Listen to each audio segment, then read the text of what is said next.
Muslims here in the Danusha region of Nepal bury their dead in graveyards like this one, with layers of bodies and no markers. Hindus cremate their dead. Both communities suffer widespread abject poverty, and more than half the families in Nepal rely on relatives who work overseas for financial support. 26-year-old Jamshed Safi died about 2 months ago while working in Qatar.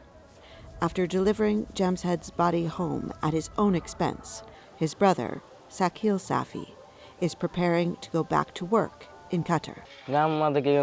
In the village, I don't know what work I can do because it's very hard to save money. Even if I work for 10 days, it's not enough for my family's needs and to save money. Qatar has become a working destination of choice for many Nepalese in the past decade. It was named 2022 World Cup host 12 years ago, and since then, the small Gulf country has invested more than $200 billion on stadiums and related infrastructure. Thousands of migrants from all over South Asia and Africa have died in the build-up to the Games, and Amnesty International says most of the death certificates list the cause of death as unrelated to work. As a result, families back home cannot claim compensation. We told them that Jamshed died while he was on duty. Why was it written on the report that he died in his room? The fact was, he died while he was on duty.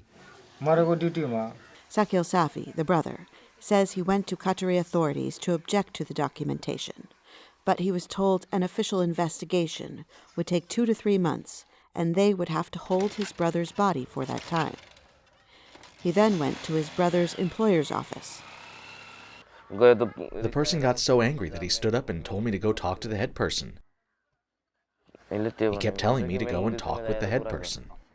The boss in question was always busy and always angry, Sakil Safi says, so he eventually gave up.